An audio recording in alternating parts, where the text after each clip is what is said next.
Yo, yo, yo, what is going on, people? Welcome to Throwdown, episode 343. I'm your host, Tony Polanco, and tonight I'm joined by Emilio Lopez. Sup, people? How's it going? Joining us right now in the nick of time, Mr. Chris Seeley. Hey, what's up, everyone? Carlos Romero. Yo, yo, yo. Adam's not here. Interesting. Brett I was Murdoch. like, can you hear Yeah, me? I was like, hold on, I'm missing somebody. Brett Murdoch. Yo, people. And Brian Manjoma. Which means no Adam stories. I think he'll be here later. His kids are up right now. Just off the top of the thing here, because we do hear a fan going, "It is hot. Manny needs to not burn, so deal with it, people." I'm sorry, man. It's been hot up here in the East Coast, so And it's about to get hotter, so yeah, just hashtag deal with it. But we haven't been hearing anything. It's just in case, you know. But hey, listen, we got to stay cool to bring you the throwdown, man. How's everybody doing? I don't even. We don't even need banter right now. We just get right to it. There's a lot of shit happened this week. You know, fuck it. Let's go, man. Let's get into the first story here. The Steam Deck. All right. So preface it with this. Before this morning, the thing that was dominating the gaming news was, the Switch OLEDs are going to be pre-ordered. Pre-orders going out. Everybody's talking about that. This shit dropped. Nobody's talking about that fucking Switch anymore. You know. So, yeah, Valve is actually releasing its own portable console. The Steam Deck. This is perfect. This, like, if you're on the way to, buy a new Nintendo, it's like Steam Shop goes, whoa, just hold on a second. I'm going to show you something. Yo, by the way, bro, you sound like you're away from your mic. How's this? All right, just repeat that. Yeah, repeat what you said. I said I love how this thing is released on the day that the Switch orders go live for the new OLED Switch. So it's like, I don't know if you got like $400 or $500 saved up, you're on your way to go get it. Steve's like, whoa, hold on a second. I want to tell you about something. Oh, let me show you something. And here's the funny thing, right? And this is also right after, because it was revealed that Nintendo, it only cost them $10 more to manufacture this new Switch. So, you're getting charged $40 extra for that OLED, right? So then this comes out, by the way, for $50 extra, you could buy this instead. So, yeah, it made the Switch look very stupid right now. So let's get into some of the specs of this thing. Let's see. I think I should go to Valve's actual thing, because I'm reading this off of Tech Radar, but they're giving me some nonsense. Actually, no, here we go. The Steam Deck will be powered by a custom APU using AMD Zen 2 and RDNA 2. Everybody loves RDNA 2 now. Architectures, which is roughly equivalent to AMD Radeon RX 6000 series graphics card and a Ryzen 3000 processor. Valve claims that this hardware will be more than enough to play all AAA games in your Steam library, something that current handheld gaming PCs cannot handle. So, can I get a gauge on this? What is what is this talk? What is this RDNA? What is the best comparison of this? What this thing could be compared to? I can say the AMD quad-core Zen 2 CPUs are the current top CPUs they're trying to. If you're getting a CPU right now, you're most likely looking to get a Zen 2 CPU. So I'm not. It seems like, I gotta say, it's at least the right generation. I'm not real caught up on this, but if I'm reading this right, it looks like a fucking beastly CPU. Ooh. Go ahead. I don't know. I'm just looking into the power, and by the looks of it, the GPU is as powerful as the PS4. Yeah, that's what people have been saying. Much. Yeah. All right. So last gen. So it's, again, this is one of the things that I love just seeing. It's like every single time we see like a new console gen, like the old console gen just becomes like the mobile standard. It's like, hey, you can now have the last gen as a mobile. It's like, that's just incredible. So yeah, so man, think of it as AMD Zen 2. Yeah, it's relatively modern. I'd say, isn't the PS5 Zen 2? I don't quite remember. I think it is. I think it is. The best way I would attribute it, it's like a PS4 with a better CPU. Because I mean, in terms of teraflop power, it's kind of almost close to what the PS4 or Xbox One is, but the Jaguar is way behind what this CPU does. It's a 4-core Zen 2 CPU, so it's not quite top tier. It's probably in the lower tier. It's probably clocked down because it's in the portable mode, but it's still pretty good for a portable device. So. Yeah, it's low end current gen, but it's also got SSD storage. Yeah, which is pretty nuts. Let me read some more of this stuff. The APU will feature, like Carlos said, a 4-core, 8-thread processor and a GPU with 8 RDNA 2 CUs.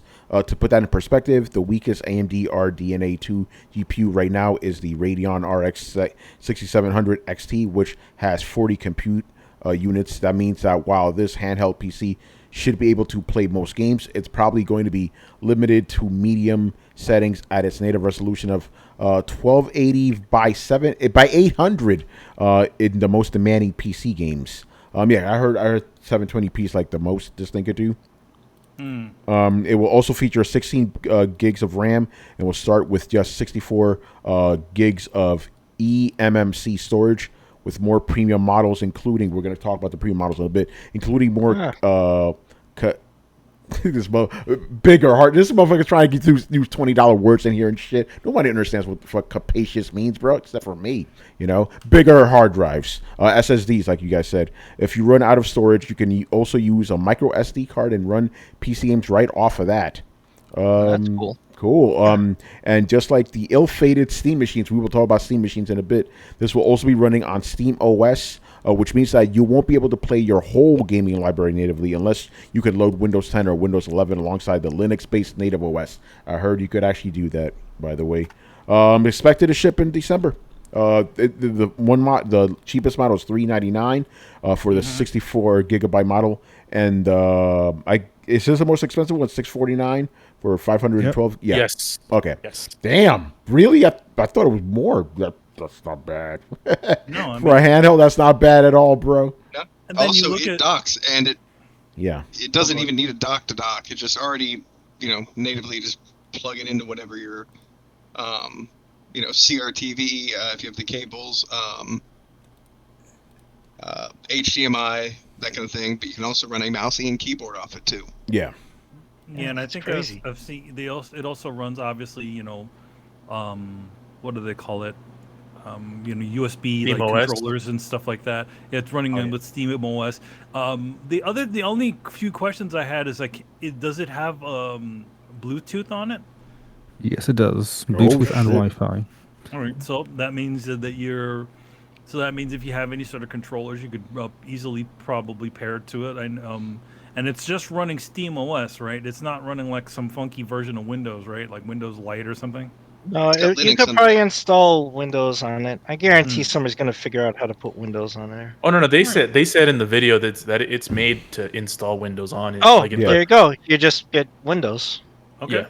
All right. So you can make this essentially your Windows PC. Yep. You know why they probably didn't offer Windows as an option at sale?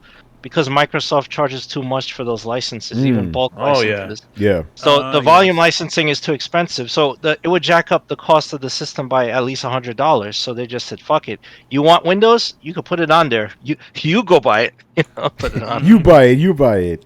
You buy it. You buy. Yeah. Okay, so I mean, now did they talk about any of like the obviously it can connect to your televisions. And this thing supposedly maxes out at 720p. What is it output when it's, running to like a television? Is it doing like the Switch does, where they're just throwing a shitty image, like a 720 image on screen? Here's the fun part. Okay. The USB-C with DisplayPort 1.4 support up to 8K at 60 frames per second or 4K at 120 frames per second. Oh, okay. This thing like is a real beast. resolutions. Yeah. Oh, damn. All right. Well, so I mean, like if go ahead, Brian. Finish up. Just to finish up, Bluetooth 5.0. I was just looking for that, and doesn't say which Wi-Fi standard it is, but I'm guessing Wi-Fi 5 or Wi-Fi 6. I can't quite tell. I don't know which one's which. It's the AB, God damn it, ABGN and AC, which I think, if I remember correctly, is Wi-Fi 5. Yeah, it's one of them. See, Carlos, it's damn Wi-Fi, man. Like, I don't know which one's which anymore. Yeah, I lost count after one, man. I'm like, that's enough. I'm Yeah. G.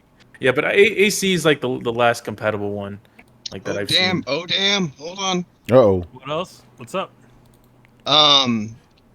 It says it's designed to emulate regular Steam app on desktop, complete with chat, notification, cloud, save support, all of your library collections and favorites kept in sync. If you want Okay. more power, you'll be able to stream games to the Steam Deck directly from your gaming PC using Valve's Remote Play feature. Oh, yeah. Oh. Excuse Yeah. me? Okay. I was about to say, like, I think that would be a good thing to have, because then again, if you have a PC that has Steam and you have the Steam thing, then makes sense that you can just stream over your games. Again, Steam has had that feature for like months on end. You can do it from like your Windows PC to your Mac, because you're rich enough to afford a MacBook and have a gaming PC and reasons. Mhm. So you could use this to stream your gaming PC to any of your other TVs as well. Yeah. Yeah, and I mean, I guess you can. Obviously, it has a web browser, so you can run xCloud probably on Yep. it. I mean, if you have Windows installed, you definitely get Yeah. xCloud on that. Mm-hmm. So we're gonna talk about the elephant in the room. What's, Oh, the what is elephant it? in the room? What's the elephant in the room beside Gabe Newell? Oh, well- Damn. Well, I mean, the pink elephants that Nintendo's seeing because they had to be drunk to release a fucking OLED update to their system, while Steam is releasing a fucking micro PC and put it in your hands. Yeah, I think I know what the elephant is, but let's see if we're on the same page here. Go ahead. No, I'm just. It's ridiculous that the Switch doesn't Oh, output okay, yeah. 4K. It doesn't. It's literally just a screen refresh. Which, by the way, you're paying more for less. Nintendo's paying less for that modification, Yeah. but they're making everyone pay more for it. And then the best thing that they could add to that was a kickstand that doesn't snap in half if you apply a little pressure to it. That's really the OLED version.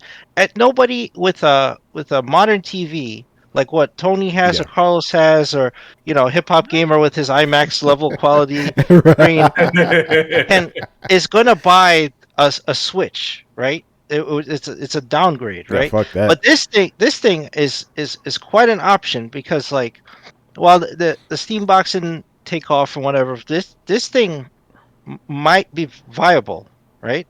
Yeah. Mm-hmm. Yeah. Yeah. Okay. No. I'm glad you said that, because that leads me to what I thought you were gonna say was the elephant in the room. The fact that Valve has released Steam machines, Steam controller, and Steam Link before. We've seen there's 3 different instances of hardware that didn't go anywhere. So my fear is that they're not going to support this thing. This may be Valve's version of the Vita, a fantastic handheld that the company does not support after a year. That's my biggest worry. Here's the big difference between what they released before and what this is. There is only one version of it, and they're making it. Yeah. Unlike with the Steam machine, where essentially you had multiple companies with differing versions of them, which didn't have a consistent pricing. So it's like, okay, this company, they're gonna make a super Steam machine. This one's gonna make a little one. This one's gonna make another one. They tried to pull the 3DO way of creating consoles, where essentially they license it out and have multiple companies do it. So in this situation, they've made one deal, and then there's this one version that comes out there with, marginal upgrades, as far as memory, as far as certain, certain mechanics inside of it. But other than that, I think in general this will do a lot better than the previous ones, and not to mention that if this thing is able to do, essentially output something along the line, something that's viable for most modern televisions right now, that's like a big up compared to Yeah. whatever the Switch does. Oh, absolutely. And just if you do not have a gaming PC, think about. I was telling Manny this on the phone earlier when we were discussing the show topics. Like, let's say you've never, ever touched Steam, right? You buy this thing, yo, your head's gonna explode in a good way, right? All the Steam deals and shit, yo, that's incredible. So again, and I understand because I saw people in the chat already saying this. Yes, I understand that Nintendo Switch will still sell better than this. I understand that because of the Nintendo, fan base and all this other shit. But this is fucking insanely cool, man. You can't deny this. Like we're talking about for hardcore gamers like us. This is the kind of handheld we want. Not that fucking Switch. This is dude, this is so many applications. This would be like for the Adams of the world, or for the dads of the world who can't necessarily sit in on their PC all the time. For all the boyfriends who have to sit and fucking watch True Blood or some other shit like that, where they actually want to be, playing on Battlefield or something like that. Like, this is hugely viable, and I would say to you, doesn't matter. Like, it doesn't even need to be supported. It's essentially a small Linux computer. It needs supported as much as your computer needs custom support. It fucking doesn't. And it links up to Steam, and basically, there's no way they can just drop off. If you get this thing and you have Steam, you're going to be able to continue to play your Steam games. Yeah. It's not going to be like Vita, where they're just going to stop making games for it, because the games are for PC. And they've designed it in such a way that they don't have to port games, that the machine itself ports them. It's really weird, but it'll be able to play any game that is playable on your PC on Steam. So is how much it's supported really an issue? That's a good point. I didn't think about that because you're right. What happened with Vita was specifically Sony just stopped making games for it. This thing has games. It has games, literally thousands and thousands of games. And here's the cool thing, and Manny and I were talking about this too. There's only available for the top end version, because I was like, hold on, there's some games that aren't playable because that you can't play with a controller because they're just mouse and keyboard. They got you covered. You could do that through this. They have like a little like overlay and shit with the keyboard controls and everything. I'm like, okay, maybe it's not like intuitive, but it's there. So yeah, all your games, all your Steam games, all the hundreds and hundreds and potentially thousands of games that you bought off of those sales at your fingertips. This is fucking incredible, And I'm saying this as a person who I have no interest in this. I have no use for this because I'm not a handheld gamer and I can play all my games on my TV. But I have to admit, this thing is fucking cool. And when this thing comes out, I will definitely be recommending this thing to people over the goddamn Switch. Yeah, I mean, I've never recommended Switch anyway. That's a piece of shit. But this shit right here. Hold on, man. Carlos, what you got for me, man? Look at this shit. Look at this, man. So yeah, I would definitely recommend this if you're like a gamer that wants gaming on the go, powerful gaming on the go. Like with actual modern games, not fucking shit that looks like it came from the PS2 era. This is it, man. I mean, it's we say it's like we said it's like console quality sort of stuff, like or even better than that. This is exactly what we wanted: console quality gaming on the go. Here's the other thing too. Most people don't own a gaming PC. Those things are prohibitively expensive. Yeah. And if you want to go over to your buddies and play computers, you gotta pack up your whole fucking tower. Yeah. I don't know. You've probably not been to this because New York works a little bit different, I think. But I was never not a gaming PC guy anyway, But I know exactly what you're talking about. I know guys like that who usually just haul their PCs and shit on the subway and everything. Yeah, they used to do shit like that, Yo, shout out to Fergus Mills. Yeah, shout out for the bits. I think. Anyway, Bray, go on. But I just want to know. Yeah, I just want to let you know. I know exactly what you're talking about. The LAN parties and shit like that. Yeah. As somebody who's done that before, I'm just like, oh my god. And it's not super expensive. No, I don't have to buy a gaming laptop. I mean, fuck, right now I need to upgrade my PC if I want to play video games on it. Yeah, I may just look and think back. I mean, this is a good stopgap until I get together because hard to find parts for computers right now. Yeah, dude, $650, man. I'm shocked. That is low. That's the high version. That's the high version. That's fucking low. Look at the shit you get. and it comes with a case. Check this out. Okay, the $500 version for you guys hearing the show, it has 512 gigabytes, NVMe, SSD internal. You already know about the SSDs, boy. Fastest storage, premium anti-glare etched glass, exclusive carrying case, exclusive Steam community profile bundle. Interesting. An exclusive virtual keyboard theme. There you go. There you go. Not included. Viva Peru not included. Yeah. Yo, Carlos, when you bet this shit, I want to see it front and center, man. You know? Oh, who says? So you're busting not an atom. Who says that I'm gonna get one? You know you're getting this shit. You know, here's the thing, Carlos. I know you, man. I knew you weren't gonna get that OLED, but this shit, you can say it right now. Be like, nah, I don't care. When this shit comes out, you'll be buying it. I guarantee you that. But this is just hilarious to me. not the Carlos thing, just the existence Switch of this thing.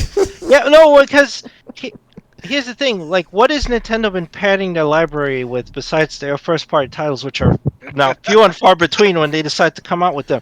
They went to Steam. They dipped into Steam pool. They're like, hey, just bring your stuff over to us. Bring those indies over here. Well, guess what? If you have this thing, not only do you have access to like AAA titles, and well, it's a Steam. It's a handheld Steam box, so you have the whole freaking Steam library. You can also go on GOG. You can go on anything you want. You can buy your Humble Bundle games, whatever you want, and you can run emulators off this thing too. And I do not endorse piracy, but if you so happen to sail the high seas, that could be an option too. Yeah. By the way, Chris, I heard you could also run Epic Game Store on this thing. Oh, see that? So it's like. So besides that, if you were like, like Adam always like, I could play my friend Pedro and all this stuff. Yeah, I'm like, remember Gustavo? Well, I mean, now you got Pedro, you got Witch, you got a lot of options. You got a lot of options. You know what else you got, Chris? You got Cyberpunk. It's busted, but you can play that too. And you got Death Stranding also. Yeah. Yes, you do. That's right. And you got Horizon Zero Dawn. and Days Gone. Yeah. You will have. I got a question. How come there's more excitement for this? This might be a silly question, but I'm going to ask anyway. Why is there more excitement for this than the NVIDIA Shield? I thought that was kind of cool when that was announced, you know? It's kind of doing the same thing. You could have played your PC games on that as well, you know? Is it just because this one's specifically by Valve? Is that what it is? I think that's part of it. I mean, the Shield couldn't run Windows, could it? I don't think it could. I don't think it it was could. running Android, right? It was running. This shit, like, yo, what do you want to run on it? Everything. You know, Android's whack. Yeah, that's what it is. You're right. Because it was just Android. This is like gaming PC. This is a PC. This is a PC. You know. And then again, look at that. Even the low end price is actually pretty damn good. Yeah, $399. Again, why would you buy a Switch OLED when you could buy this thing? You know, why? It doesn't make any sense. Unless you're into the Nintendo stuff. Yeah, that's the only thing. You know. By the way, I love these Nintendo guys, man. They got defensive as fuck today. You know. Oh, that thing's a piece of. Oh, my hurts my hands just looking at it. Like, all right, really, bro. Because it's got a big profile back, so you can grip it like the actual controller accessories they buy from Nintendo, but it comes with it. Oh, Brett, hold on, Brett. You know what else is in the back? More buttons. Yeah, it has two more buttons on the bottom. I'm telling you, man. It's got two thumb touch screens, and the whole front is a touch screen. Just because. Manny, it's got 4 on the back. 4 on the back, yes, right? On the back. Yep. It's got an R4 and an R5. Man, L4 and L5. Again, why would you need a Switch when you got this right here? This is it. You know, he's gonna be pulling out a Prius and then somebody pulling out like a Mad Max death car right next to it.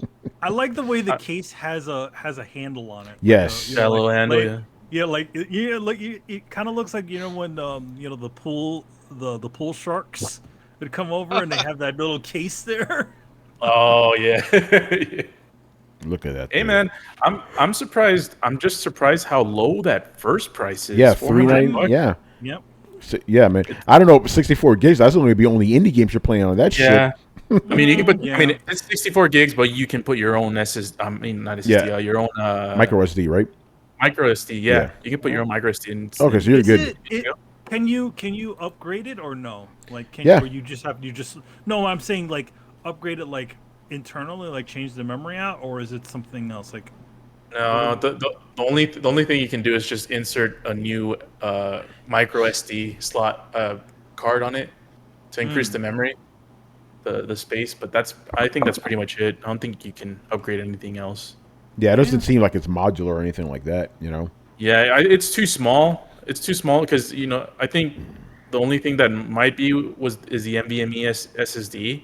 Yeah. But I don't know if the 399 model has I don't think you can open it up and put an NVMe slot on it.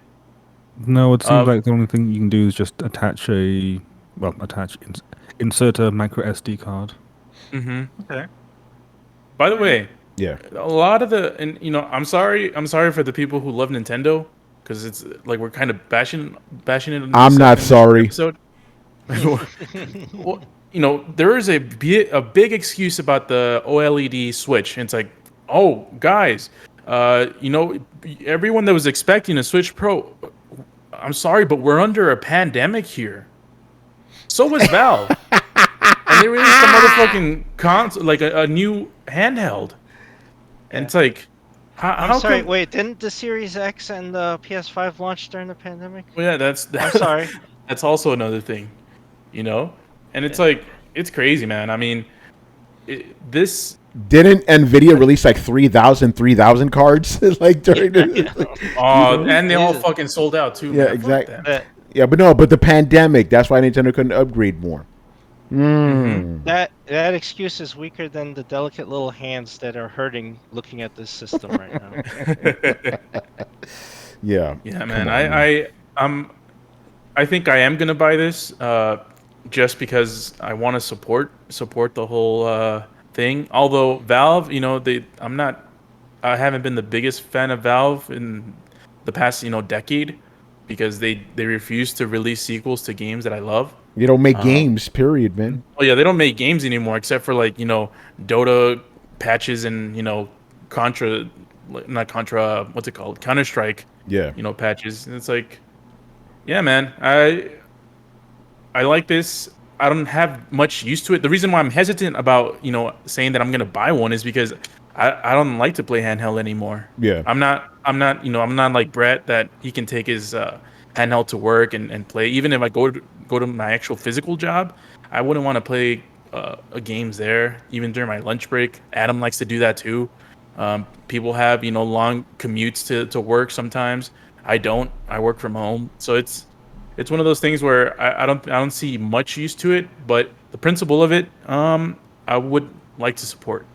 Yeah. I just realized, Carlos, you're in the same position as me. It's like you don't play handhelds, and you don't need to. Like, why would you want to hook this up to your TV when you can just play your PC through your TV or monitor? So For you, I got for a new you, PC. No. For you guys who have your essentially your computers literally right next to your televisions, or you have incredibly good PCs, that have really good monitors.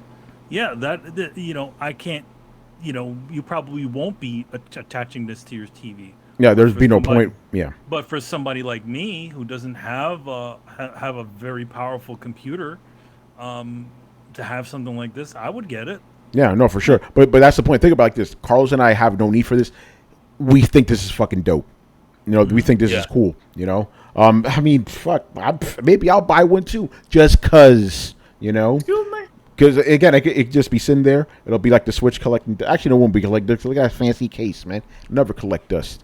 But I like the idea behind this because I don't like the fact that the Switch is the standard for handhelds. That's a terrible standard. Even when it came out, it was shitty. So this is the type of shit we need, man. It felt like plasticky and kind of Nintendo makes toys. Yeah, they do. At the end of the day. Yeah, it's meant for kids to like knock it around. Although they didn't do a good job with the Joy-Con railings. Those were cheap shit. Yeah. But the screen is plastic. It's all a plastic body. I mean, that's why it had the heat problems. The heat was bending some systems. Yeah, that's right. Plastic. Yo, and what is it? 4 years, right, since launch? Fucking the stick drift is still happening. You know, Yeah, it's, drift. Yep. Joy-Con drift. Because people were asking me about that. It's like, hey Tony, does the OLED fix that? I'm like, no, it doesn't. Gonna You have know? the same Yeah, Joy Cons. maybe. By the way, maybe I'll use it my first trip. Whenever I do actually go on my first trip post Rona, maybe There you go. it's something I can use. Better be to New York. Let's go, son. Yo, man, you owe me the beers. Yeah, that's You owe right. me- That's right. I do owe you, man. Unlimited, Carlos, as many as you want. You know. Oh, drinking, drown. Let's fucking go, man. Shit. Yeah, add what Carlos said, and this is like really funny to look at. If we exclude the Half-Life Alex, which came out last year, Yeah. and exclude games that they have collaborated with, the last game that Valve made was Dota 2 in 2013. Man. So they're like Rockstar then, with GTA. Oh, dude. Oh shit! Oh, no. No, Rockstar came out made- with Red Dead. I know, but you Red know what Dead, I'm saying? It's like, bro, Ah, bro, I gotta make them table tennis. table tennis. You know. Oh man. All right. Anything else you guys want to add about the Steam Deck? No, it seems pretty cool to me. Yeah, Brian. There's one thing I do want to talk about, Uh-oh. and this is how are we going to purchase a Steam Deck? Oh Did you know yes. that? Let's talk about this because this is fucking dope. Let me pull this Payment up. plans. They were clever. They were. Let me pull this up because I retweeted this. There we go. I'm reading this off a account called FSAPO Jake. Anyway, Valve's not letting you reserve a Steam Deck unless you bought a Steam game on Steam before June 21st, meaning scalpers should be held at bay and people who want this device should be able to get it. Oh, That is So, fucking cool, man. Yeah, I mean, I bought a game or two on there, so yeah, there you Yeah. go. There you go. Yeah, so basically, Yeah. if you bought a game after June 21st, I'll be like, yeah, you know, you had to have bought a game before that. I mean, they should give me one for free for just buying Cyberpunk in their store. You know? So, yeah, so Brian, what's your take on that, man? I think it's a smart idea. This will hopefully help quell all the scalpers. Other things that they put in place is if you want to actually reserve it, you actually need to pay like an upfront fee. But okay, yes, it does. Okay, and this fee does count to the purchase of price of the Steam Deck, and that fee is $5. So Oh, hence you have wow. to actually pony up when you say, "Hey, give Pony. me this." Pony. Yep. Hey Brian, when is it? When is the date? It just says December. Oh no, Oh. the pre-order date. Sorry. I don't know. Pre-order date. I had it open because I was. Whoa, it 'cause I says actually it says true wanted- tomorrow at 1? I think it's this weekend. Oh, like shit. 19th or something. Hold on, it Yeah, says I'll still be there 18th. right at 1 p.m. Eastern tomorrow for a reservation. So you have to reserve. You see. Yeah, you have to reserve. All right. I think it was. Okay, I did remember seeing something along the lines of the 18th or the 16th. Sorry, I'm looking sometime up. this weekend, if I remember correctly. But yeah, it's very soon. I think it's a dope idea. It stop scalpers, and plus you can only order and reserve one per account. Good. So even if you do try to again, so people think, okay, I'll create a new account, but obviously with the restriction on the purchase dates, you can't. Yeah. Then it's like it's after June 2021. So Here it is. Oh, Reservations open July 16th. That's tomorrow. It may be today for some of you guys listening at 1 p.m. Eastern. Let's fucking go. Yep. Tomorrow's the day, and they're good. I have no doubt in my mind this is gonna sell because just like everything, the Switch pre-order sold out. Yep. And I doubt they're gonna make more, Steam Decks than they are Switches. And the whole thing with the shortages, this thing is if you want one for December, I think you're gonna have to try to get one tomorrow. I think I may do this, man. Oh, I'm on. I'm in. Fuck. are we all about to get a Steam Deck? I think we might. Steam Deck, boys. Are you Steam in? Deck boys. Steam Deck boys. I mean, Manny, $400. I mean, I have to see. What was that? $400. If anything, I would probably go with the 529. Oh yeah, the two. Yeah. Well, pre-orders are tomorrow, so reservations are tomorrow. So you may want to get in there because I think this is gonna go fast. I mean, Yeah. with the amount of talk that is stirred up today, it really will. Yeah, I think this is gonna go fast. Also, that shows a lot Yeah. of. I'll probably a lot get of I'll probably get. excitement for it. Oh, go ahead, Brett. Sorry. I know that it's not gonna outsell Switch or anything like that. No. But I'm actually surprised by the waves that it made. It Yeah. seems justified to me, but Valve made some fucking big news today. People heard this shit. Well, dude, think about it. Like, as soon as this went live, my entire timeline just became that, and it's still that. Still, almost 12 hours later. You know. It Yeah, so also, that being said, consider making your reservations on. Yeah, time. I'm gonna again because like I said, I don't really have much of usage, so I'll just get the cheap one. Just because I want to support. $400. That's not too bad. I'll do that. still also like just shout out to the Throwdown Discord. The Yeah. chat blew up when this was announced. Oh yeah, that shit blew the fuck up. Shout out to you guys, man. Some good discussions going on in there. Yo, we get that shit in December, man. Last episode of the year, we'll all be showing that shit off. When we're on break. Yeah. No, it'll have to be the last episode, which was like December 18th or something. So get that shit fast, guys. Dude, we have It's to, like, how play come some nobody's Valheim or talking? Yeah. Everyone's talking. Everybody's playing the fucking game. something. Dude, we'll have to stream like a Throwdown group playing Valheim or something like that. Oh Find a game, shit. Yeah, most of us can play. Yeah, that'd be pretty nuts. So there you go. Steam Deck, And baby. Brian can join us on PC if he doesn't buy it. Those who don't buy it, join us on PC. Yeah, that's right. Yeah. Brian, will you be getting this?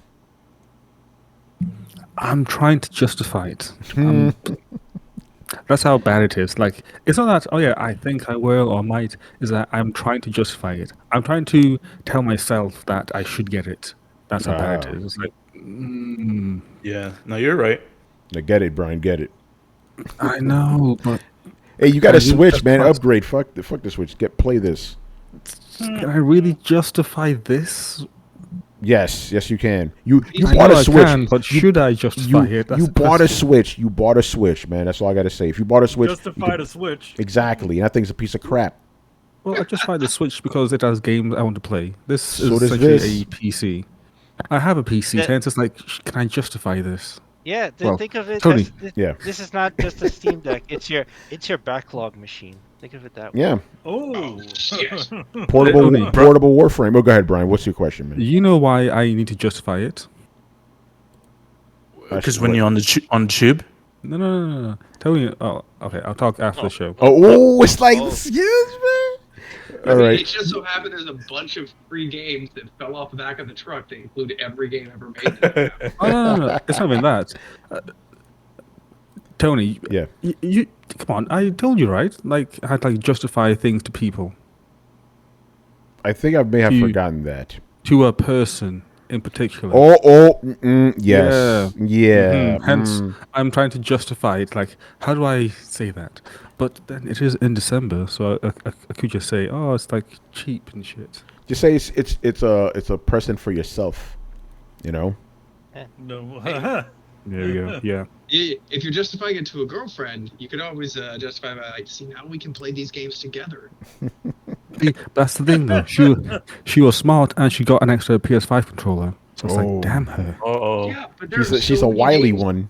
Yeah, there's so many games that aren't split screen, man. Like it's we live in a day and age where you have to have two copies of a game to play together. It just sucks, but it is what it is. If you manage to get this thing, you guys can, you and your girlfriend can like play together in the same room, like play like Don't Starve or some of these other things, or it builds relationship strength when you play games together. It's good for each other, bro. See, It Brian, there's is. the justifications, man. But then the other thing is that I'm also like eyeing up the 3080s as well. So hence, there's no way I can justify both. That's impossible. Ooh, that's a good point. No, I You can't. gonna be able to find a 3080? Well, that's the thing. I'm just waiting until it falls down price. Like, yeah, that'll be way after this. Falls in price. You got to wait till it's available. Yeah, it's gonna get available first, then fall in price. You're looking next Yo. summer, bro. Yo, Brian. So just to add up to the, I know we're piling up on you with the peer pressure here, but Lightly. falls in price. My 1080 Ti went up in price, and it came out like 4 years ago. True. Yeah, It's good. crazy, I'm man. just We're surprised it's in been some that crazy ass price. times. I'm surprised it's this price with the hardware it has. Like, where'd they find the parts? Yeah. Brian, get it. I think I will. Yeah, there we go. Let's go, man.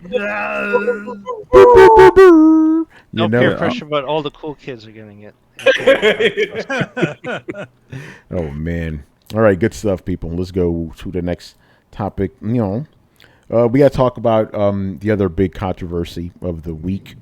What's controversial? We got to talk about Psychonauts 2 invincibility modes and whether or not reviewers should play games on easy when they're reviewing a game. Man. I say. But Manny, let me set it up. Wait. Before anything, I have to say, you know what they need to do? They just need to double down. Just make it even more passive than ever before. A video game where you don't actually need to play it. It plays itself. It'll be a 10-hour long movie that you could binge. Oh, wait a minute, that's TV. Wait, let's split it into episodes. Wait, no, that's a TV series. So you'll Wait, have no. Let's add like minimal gameplay. Oh wait, that's Metal Gear Solid 4. There's no easy mode in that game. Let's just add it as a new difficulty and call it what it is: reviewer mode. So you have to scroll to the very top of the list and live with that fucking shame and like post it Well, I mean, it sort of gets tossed under the guise of accessibility. Yeah, what do you think about that? Here's the thing. Go ahead, Brett. Accessibility is not conducive with fucking gaming, man, in any way, shape, or form. The idea of gaming is to get to a kind of solution. Like, you're always trying to do something. If you can't do that thing, then it doesn't get done. If you're playing ping pong, you have to be able to hit the ball with the paddle. That's not fucking gatekeeping. That's not accessibility. That's the game. If you're playing baseball, you need to be able to get to home plate. That's the game. I'm not saying that we shouldn't have people who have who've gotten accidents or have disabilities or anything like that. I'm not saying we should gatekeep them out of games. Not at all. But the idea of a lot of these games is you're trying to beat this. It is a challenge. And the gameplay and how you defeat that challenge is a well-tuned machine. Specifically for games like Dark Souls, because I haven't talked about that enough lately. And this is a good game to bring up in this situation. Like, it's the experience. It's the climbing that hill. I can't tell you how many people I've seen play the Souls games and get to the point where they're frustrated and push beyond it and then somehow beat the boss and they come fucking singing onto the air and the blades of sunlight. Like, you know what? I am now a converted man. It's the success stories, I guess, for lack of a better term, that you hear from that kind of game are fucking awesome. And yes, that game is not for everybody. That game is for people who really want to challenge themselves.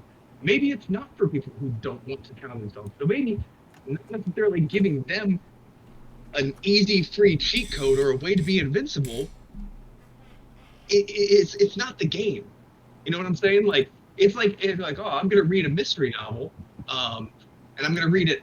I'm gonna read the back few pages first to learn who did it, and then start at the front. Like, that's fine, but don't go to fucking book club and talk about it because it didn't take the experience as it was meant to be.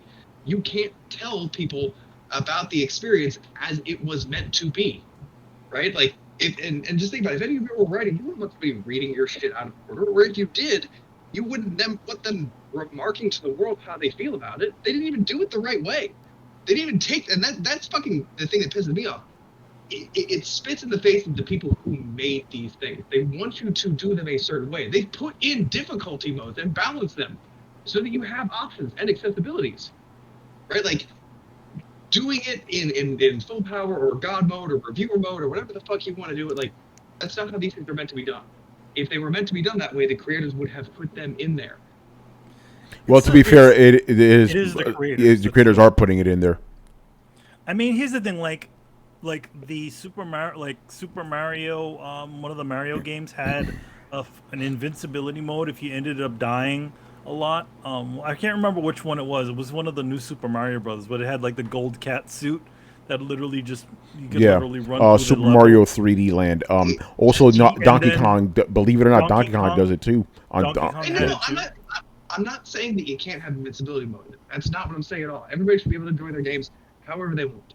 But if you're going to come to discussion about the video game or the movie or the book, you should come discussing the experience as it was meant to be experienced, not how you disassembled it and reconstituted it and manage to find a way to have fun about it. Right? Like, yes, Morgan and I do all kinds of goofy shit. Like, we played horse with a shovel, javelining a shovel at a guy's head from all different angles. But I'm not going to write a review about Half-Life and talk about how you can hit people in the head with shovels, and it's such a fucking great minigame. It's not part of the game. But that's the thing, like, that's what I was talking about. Essentially, turning a very somewhat active experience into more of a passive experience. And Yeah, I feel no, like it's hard to I agree feel with like I feel like obviously, yes, if you want to play it, and you can play it any way you want. You see folks out there that literally pay for cheat codes for games and stuff like that. They're already sort of trying to do this sort of stuff. I'm not saying they shouldn't do it, but at the same time, it seems like it already sort of defeats the purpose of actually playing a game. If the game is just literally handing everything to you, where is the sense of accomplishment? Or do even people care about accomplishing anything anymore? That's the only like, obviously that as far as accessibility, you want to be able to make sure that everybody can at least play your game in some fashion. But at the same time, it's such a weird sort of thing. Like, it's like, then don't call it a game.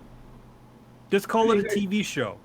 A 10-hour TV, a 10-hour Tim Schafer's animated movie. Because at this point in time, that's what it feels like everything is sort of moving toward. And I understand people, they want to have everybody experience the game, but is essentially just running through a level, like, really experiencing anything other than just the story aspects? Then might as well just throw all the story aspects into a movie and just give that to people. Manny, you know what this is? What is it? One thing you say kind of stuff resonate with me. Like, basically, people want to get these things, but they don't want to earn them or get them, right?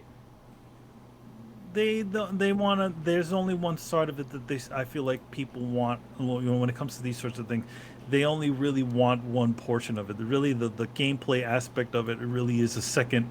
To be honest, at least with this invincibility mode, is sort of second to whatever the actual main part. What maybe some people see as the main part, which is probably the story or the plot.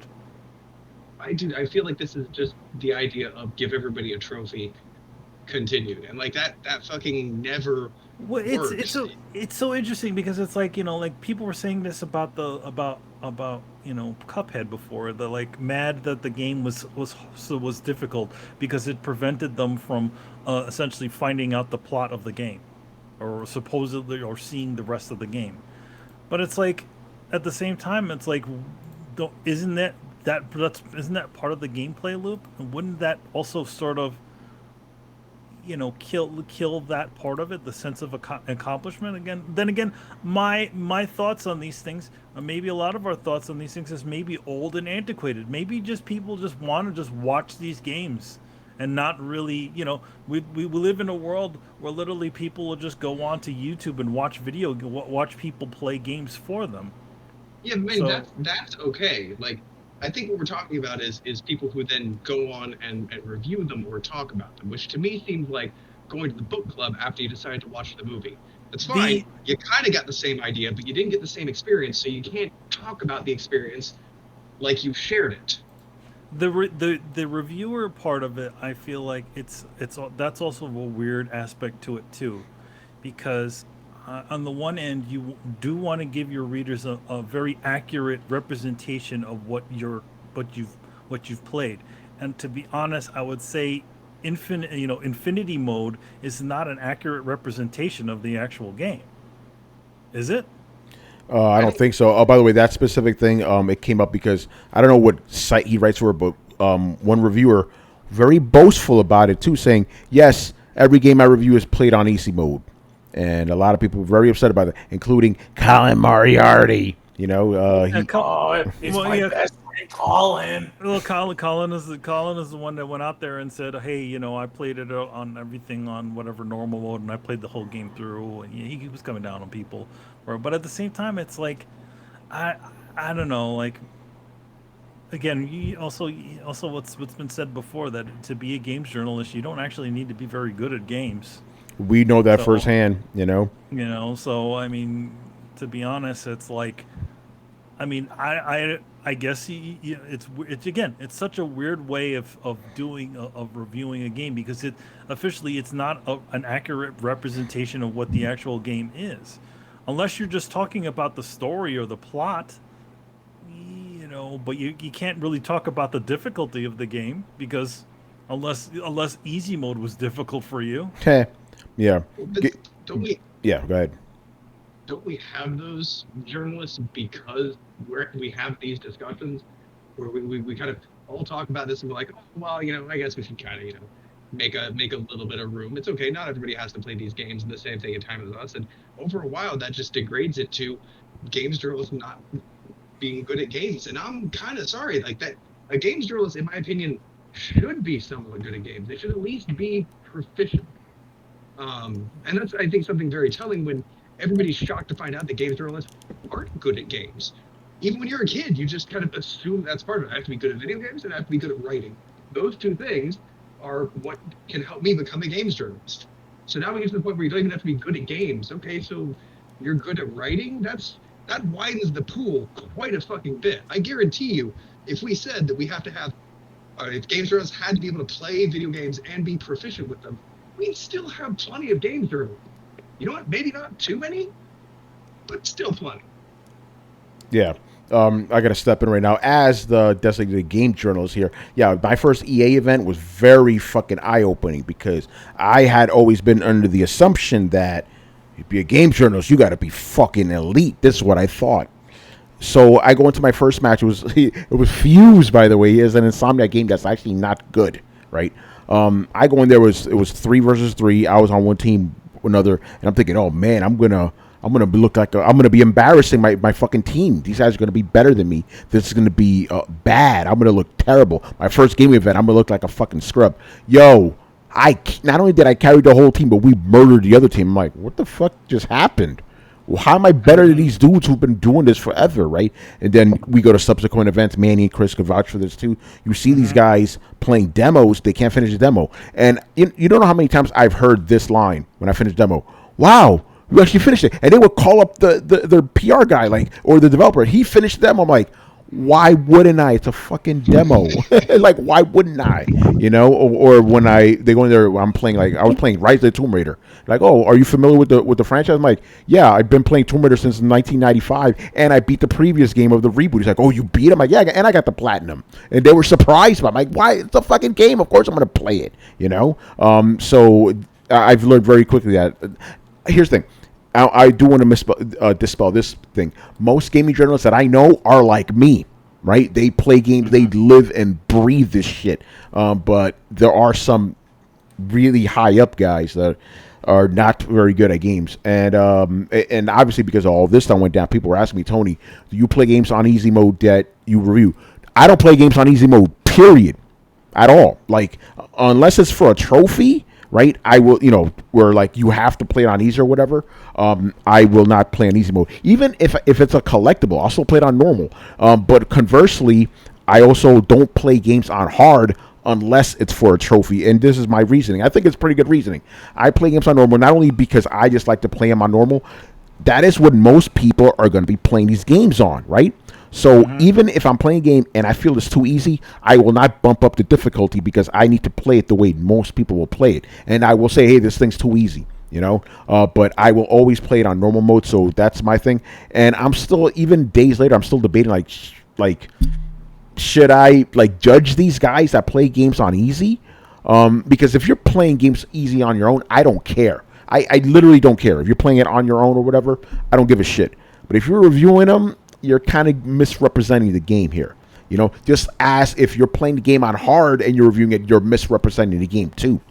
So I can't jive with that. I review games on easy. I would not do that personally because I don't want to mislead people. This is very different than me playing 5 hours of a game and giving you a review. 5 hours of a game, any game is enough to tell you about that fucking game. But if I were to do that and play it on easy mode, I'm not giving you an accurate representation because the loop is very different. So that's why I personally am against it. I just don't understand the boasting of, oh, yeah, I play games on easy, and I'm proud of it. Like, really, bro? You're proud of that? Misrepresenting your readers? that's the way I see it. You know, I don't really see it so much like, oh, you can't play your games. That's maybe a part of it, but it's like, listen, even if I got 5 fucking games I got to review in a week, I'm not putting them on easy just to blast through them. That's not the way the game is meant to be, you know? So Also- go ahead. So it's kind of just interesting how, again, some of these guys are just boasting about it, you know? Go ahead, Carlos. I have a different kind of perspective, but obviously because I'm not a gaming journalist, the way I see it is, if you're playing a game on easy, you know, and you're a gaming journalist, and maybe you're somehow in any way physically or mentally impaired, then I can understand that. Yeah. But if you're a regular person, and you know you're fine, you can play games on hard, easy mode. Like, doing easy mode is kind of like, you know, let me just put this on easy so I can be done with this game as quickly as possible. That's how I see it. You know, like when you have a job, you know, like a lot of us are coders, a lot of us are artists, you know. There's no easy mode on that. Nope. Like there's no mode where you can just put easy mode and it's like, oh, okay, you know, let me just be done with my day as quickly as possible so I can, you know, send up the reports or the status updates. You know, that's the way I see it. You know, if someone who plays games for a living and boasts about just going on easy mode as a default, you know, for their job, it doesn't really speak well for you. I'm not. Carlos, I would disagree with you there. There is actually an easy mode for us coders. It's called Stack Overflow. That's not easy mode. That's the Rosetta Stone, Brian. And no one's gonna get the joke because other than me, Chris, and Brian. But yeah, Stack Overflow is a godsend to coders. But it doesn't code for you. It just, you know, it directs you the right way. But yeah, I don't think that I don't know. It's just hard. Like, obviously it's a preference. But if you're trying to portray a video game and review a video game to the masses, at least you should be transparent about it. Obviously the person that we're talking about is transparent about it, so I guess take this person's reviews with a grain of salt when you. Well, are they transparent in the review itself, or are they just on Twitter? On Twitter, I don't know if they actually, because I've never seen any site that discloses what difficulty they beat a game on. I've never seen that. They should. I think they especially should. if they play I agree. On anything other than normal. Yeah, I agree. I 100% agree. I think that should be standard. I would gladly do it. Like I said, I play all my games on normal anyway. I would gladly put that shit up there. And as a matter of fact, I just realized if a game is too easy, then I could be like, hey, I play this shit on hard. You know, so that would be pretty valuable. Because remember, hey, Mr. Adam, what's going on, brother? Hey, by the way, Adam, I got to get your take on this. Go ahead, brother. Go ahead. I don't want to forget because it is related. Andrea Renee, I remember when she reviewed the latest God of War. She said she played it on that was it cinematic mode or story mode, something, and she played it through, and she got a lot of heat for that. People were like, oh wow, that's like super easy. She was like, I just want to do the story. I want to get to the story. I know the game is good, but it's just a story. So some of those games, when they have that option, I mean, yeah, if they maybe that's another way of seeing it, where people bitch about that if they find out that the reviewer did it in the story mode. But Andrew Renee, is she a reviewer? She's an influencer. She's just an influencer, yeah. So I don't think that counts. But Adam, what's your take? I don't know if you heard that whole conversation about there's this game, you know, Psychonauts has an invincibility mode, and then there's a game review. I don't know what site he's from. He said that he's like, I play all the games I review on easy. You're the other reviewer here. What's your take on it? What difficulty do you play your game on, and what do you think of all that? I play it on normal, just out of the box. There's no reason to switch it. Yeah. And the only time if I switch it is if, let's say, I just want to see something, but it's not so much of a review, but I just want to get like a certain view on something else. I don't know. It's weird. It's like, let's say it's a certain part that I just need to do an alternate route. Let's say if it was multiple paths, I did the normal path. Now I create another save file, and now I just want to do easy just to see what's behind that other door. Yeah. But that's not. But no, I usually leave it on just default. I mean, there's other stuff that I'll mess with, but yeah, usually leave it on default. Yeah, I'm the same way because my reasoning is people don't really normally play on easy or hard. They play on normal. So I'm like, okay, let me play it the way everybody else plays it. And just me personally, I just like playing on normal. I said this on Twitter.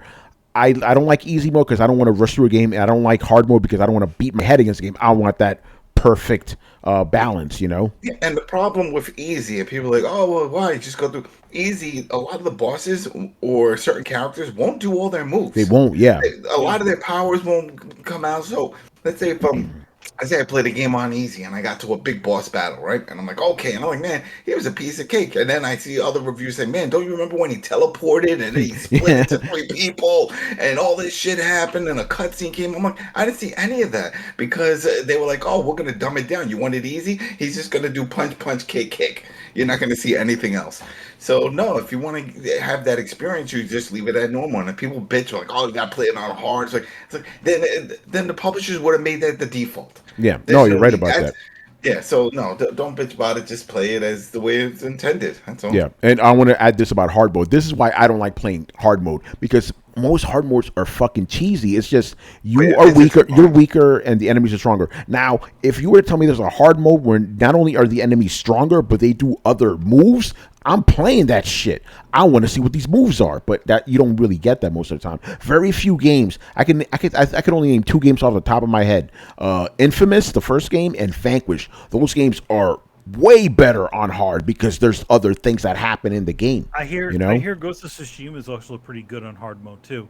Well, I haven't tried it, but yeah. They don't necessarily get more powerful, but they get a little bit more, they get smarter. That's good. See, if hard mode did that shit, better AI, I would be all for it. But there's very few games. It's just bullet sponges. I'm like, this isn't even fun. This is not a challenge. It's not like Demon's Souls where it's perfectly balanced. Again, this is why with those type of games, Soul games, I only really like From Software because they got that perfect balance. When I die, I'm like, oh, I fucked up. When I die in like Neo, I'm like, oh, this game's fucking cheesy. Because it's not balanced right. I remember early on, especially with the Call of Duties, when they started adding a realism mode. Yeah. And then seeing some people, they'll do their reviews and stuff, and others in the comments, they're like, why don't you play it on realism? That's the way it's meant to be played. I'm like, oh, no, that's one shot, one kill. Yeah, that's realistic, but that's not the game. That's not fun if you're going to be doing all the cover. You want to still play it like a game. Yeah. Running, gun, shoot, pick up health and stuff. They're like, no, you got to be hard. You got to do realism. Why'd they put it in there? They put it in there for people that just want to go that route, but that's not the default route to play this game. Yeah. No, you're right. I do that too. I don't even go to options. Hit start and let's go. That's it. Just let's get this started. That's it. Because that's how most people play the game. Honestly, I think New Game Plus is the best way to do hard mode. Yeah. Yeah. You have new items. Yeah. You have new moves. You have New Game Plus. Yeah. There you go. That's more incentive to keep playing, right? That was the whole purpose of that, just to keep engagement. Mm-hmm. Yeah.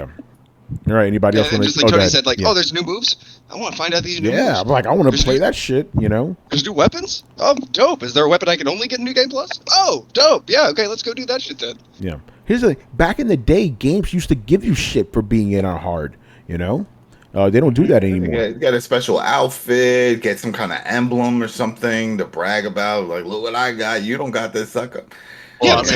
Okay, hold on. That's a good point because that points directly back into what we're fucking talking about. Yeah. Now, you can't gatekeep outfits and rewards away from people because then they won't get to see all the content. So you gotta fucking breadcrumb rewards just as you're doing main quests and things that you would always do. That bothers the fuck out of me. And that's this. Yeah.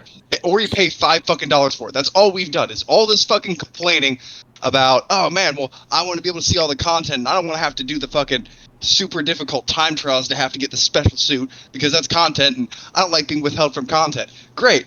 You're the fucking reason we pay $5 an outfit. There you go. Just go on YouTube, watch somebody else unlock the shit, and there you go. Now you can see it. By the way, real quick, that's why we have Let's Plays. Yeah, no, you're right about that. The only reason we have Let's Plays. Yeah. Oh my God. Oh, by the way, huge shout out to Eric Cuts for the win, who's rating us with 17 of her followers. So thank you, Erica. Appreciate that. Oh snap! Very cool. And everybody who's listening to us for the first time, welcome. We're talking about difficulty in games and whether or not reviewers should play on easy mode. I think the consensus here is no. And I'm saying this as a reviewer. No, come on, play it on normal. That's it. Play it on normal. Also, I don't like how this conversation automatically leads to people wanting creators to make special invincibility modes or easy modes for games that don't have them, especially the Dark Souls franchise. It's like these guys are creators. They're making an experience that they want to make.